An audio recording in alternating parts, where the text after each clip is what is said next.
Sweet tooth lovers, I'm Claire and I'm the dessert queen. Hi. Today we're going to be making pineapple crumble, one of my favorite desserts. You heard that.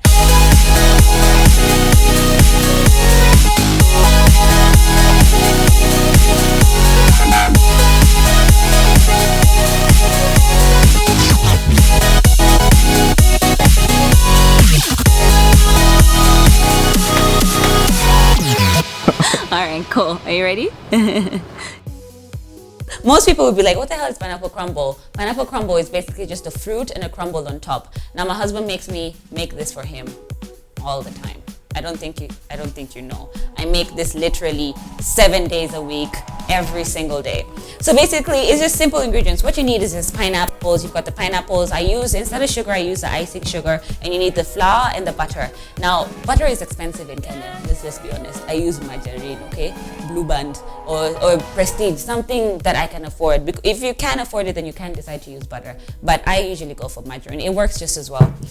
And just about salt. So that's about it. So what I'm going to do now is first get to mix the pineapples. I just put a little bit of icing sugar. Now you can initially put the castor sugar and whatnot, and it works just as well, but I prefer the icing sugar. And then just put that in the bowl where you're going to put the make the dessert and let it sit there, because what happens is when it cooks, it forms this nice thick glazy kind of thing going on with the fruits that I absolutely love. So I'm just going to take this margarine this margarine right here, because I'm not using butter, which is just as fine, and we're just going to make a rough kind of crumble going on. Now this is about 1.5 cups of flour and just about 1 cup of margarine. And most of the time you'd find that it is more than what you need, but that's fine. You can just keep adding the flour until you get the right consistency, because we're looking for a nice crumbly texture. We don't want it thick and together. So what I'm going to do is just add about another cup of the flour, about another half cup of the flour.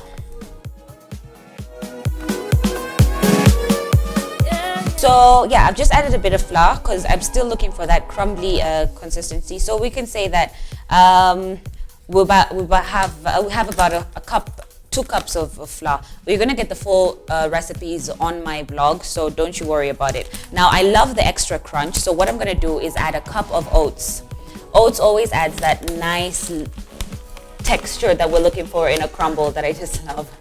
And that you hear in my background is my lovely daughter. Okay, so just about a cup, and just mix that through. Now I'm using a whisk, but you can get nice and messy with your hands. It works just perfectly where you're just digging in and getting personal with your crumble, so you can get to know the texture perfectly. But I think today I just want to use my whisk and get through that real quick and nice. Yeah, I'm just gonna add about a pinch of salt, just a pinch, which is like 1/8 of a teaspoon of salt, into that crumble, and we have it perfect. So there's your pineapple crumble. It's got the nice glaze that's going to be going on, and what you want to do is just pour that right on top. Don't worry, it doesn't have to be perfect. It's a crumble. Crumbles are meant to look crumbly. So that's about it. Pop this in the oven at 180 degrees, and it's going to take about 30 minutes max. Mostly 25, but you can just keep checking on it depending on the temperature or the type of oven that you're using. So there you have it, a nice crumbly pineapple crumble. So at about 180 degrees, we're just going to pop that in, and it's going to sit there, like I said, for about 25 to 30 minutes. Yeah, I use a small oven which has got the burners on the top and the bottom, so I have to keep monitoring it so it doesn't burn. But it depends on the oven that you have, but just keep checking. But you don't have to open, just keep checking. Once it browned and crispens nicely, that's about it. So I'd made one earlier, and oh my god, it smells amazing. So this is basically like the coloring you're looking for, a nice brown on top, and a nice side of kind of heat going on down there, which is just absolutely beautiful. So what I'm going to do is I'm going to plate it. Okay, so basically you can just cut into it if you have a mold or the cookie cutters. You can get a cookie cutter right in there and just get a nice big piece and nice big chunk. we always fight for this thing. Anytime I come downstairs, it's over and I'm like, who ate all the pineapple crumble? And you find like the littlest piece just left. So I'm just gonna place that there. And you can see it's got the nice crumble going on. And what I do, if you don't have a piping bag, I've got a piping bag, but honestly, the hustle of cleaning it every time you pipe something is absolutely annoying. I don't like washing dishes. So what I do is I get a polythene bag and I just fill it up with the cream that I need. Whatever I'm piping, most of the time you can even put the tip of anything that you need right at the bottom and it works just perfectly. So just fill that up with your cream or your whipped cream. And I don't need that much because it's just for the plate. And what I do is I just snip right at the end as big as I want it. And that is exactly what I'm going to use to probably pipe my, which is just perfect. And there you have it. You just simply enjoy it as you please. Now, my husband loves it with custard. I prefer it with whipped cream or ice cream. So dig in.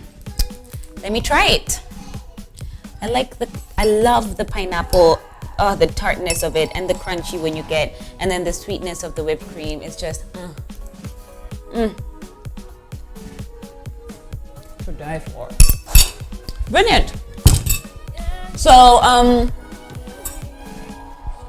for this and more desserts, subscribe to my channel, Clare's Take.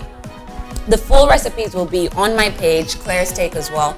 And just join me in making all these sweet and delicious desserts in your own kitchen. Subscribe.